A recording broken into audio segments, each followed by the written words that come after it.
തിരുവനന്തപുരം ശ്രീപത്മനാഭസ്വാമി ക്ഷേത്രത്തിൽ നൂറ്റാണ്ടുകളിലേറെയായി അടഞ്ഞുകിടന്ന നിലവറകളിൽ 20,000 കോടിയിലേറെ രൂപ വിലമതിക്കുന്ന വൻ നിധിശേഖരം. ഇന്നലത്തെ പരിശോധനയിൽ അമൂല്യങ്ങളായ രത്നങ്ങളും ആഭരണങ്ങളും അടക്കമുള്ള വൻ സ്വർണ്ണ നിക്ഷേപം കണ്ടതായാണ് സൂചന. രാത്രിയോടെ ഇതിന്റെ 1/3 മാത്രമേ കണക്കിൽപ്പെടുത്താൻ കഴിഞ്ഞിട്ടുള്ളൂ. കാലം കാത്തുവച്ച കല്ലറയിൽ പ്രതീക്ഷിച്ച നിധിശേഖരം തന്നെ. 1.25 നൂറ്റാണ്ടിന് ശേഷം ബുധനാഴ്ച തുറന്ന എ എന്ന അറയിൽ സ്വർണത്തിന്റെ വിവിധ രൂപങ്ങളാണ് സഞ്ചികളിലായി ലഭിച്ചത്. ഫയർഫോഴ്സിന്റെയും ജീവൻ രക്ഷാോപകരണങ്ങളുടെയും സഹായത്തോടെയായിരുന്നു വ്യാഴാഴ്ചത്തെ വിശദമായ പരിശോധന.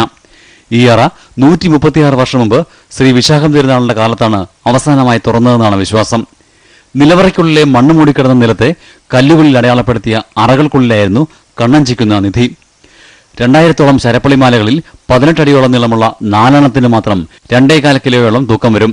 സ്വർണത്തിന്റെ കയർ, കട്ടി, മണി, പാത്രങ്ങൾ, രത്നങ്ങൾ എന്നിവ കണ്ടെത്തിയിട്ടുണ്ട്. ഇവയുടെ മൂല്യം നിർണ്ണയിക്കുന്നത് ദുഷ്കരമാകുമെന്നാണ് പുരാവസ്തു വിദഗ്ധർ നൽകുന്ന സൂചന. സുപ്രീം കോടതി നിയോഗിച്ച നിരീക്ഷകർ മൂല്യം നിർണ്ണയിക്കുന്നില്ല. അതുകൊണ്ട് തന്നെ ഇക്കാര്യത്തിൽ പ്രചരിക്കുന്നതെല്ലാം ഊഹക്കണക്കുകളാണ്. നിരീക്ഷകരിലൊരാളായ ജസ്റ്റിസ് KS രാജന്റെ കാലിന് പരിശോധനയ്ക്കിടെ നിസ്സാര പരിക്കേറ്റു. ഇദ്ദേഹത്തിന് കോട്ടയ്ക്കകത്തെ സ്വകാര്യ ആശുപത്രിയിൽ ചികിത്സ നൽകി.